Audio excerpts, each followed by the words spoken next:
বন্ধুরা, স্বাস্থ্যই সম্পদ। আজকে আমি সুস্বাস্থ্য বজায় রাখার কতগুলো নিয়ম বলবো।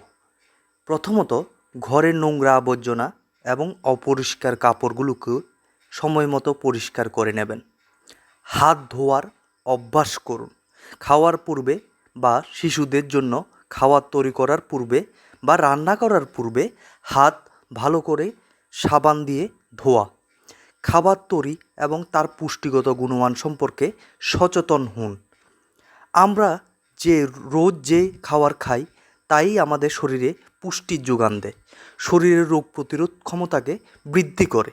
তাই খাবারের প্রতি আমাদের সচেতন থাকাটা খুব জরুরি।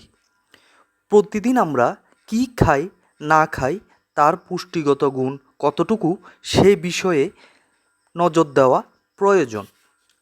বেশি তৈলাক্ত খাবার এবং ফাস্টফুড খাবার থেকে বিরত থাকাই ভালো। দ্বিতীয়ত, বিশুদ্ধ পানীয় জলের ব্যবহার। জল কিন্তু সুস্বাস্থ্য বজায় রাখতে গুরুত্বপূর্ণ ভূমিকা পালন করে। বিশেষ করে পানীয় জলের মাধ্যমে বিভিন্ন ব্যাকটেরিয়া মানব শরীরে প্রবেশ করে, যার দ্বারা বিভিন্ন জলবাহিত রোগ হয়ে থাকে। যার থেকে মুক্তি পাওয়ার জন্য জলকে ফুটিয়ে পান করলেই ভালো। দ্বিতীয়ত, শারীরিক পরিশ্রম করুন। বর্তমানে শহরকেন্দ্রিক ব্যস্ততার মধ্যে একটু সময় বের করে একটু শারীরিক ব্যায়াম করা, অর্থাৎ ঘাম ঝরানোর পরিশ্রম করাই চেষ্টা করুন, যা আপনার মাংসপেশিকে যেমন সবল রাখবে, তেমনি হৃদযন্ত্র ও শরীরের বিভিন্ন অঙ্গ প্রত্যঙ্গগুলোকে সুস্থ রাখতে সাহায্য করবে এবং শরীরের মেদ জমতে দেবেন না। চতুর্থত, মানসিক চিন্তা থেকে নিজেকে বিরত রাখুন।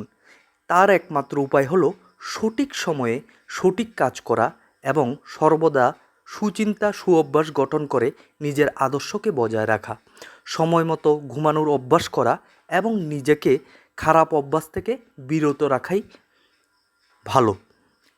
ভিডিওটা ভালো লাগলে লাইক করবেন এবং সাবস্ক্রাইব করে দিয়েন। ধন্যবাদ।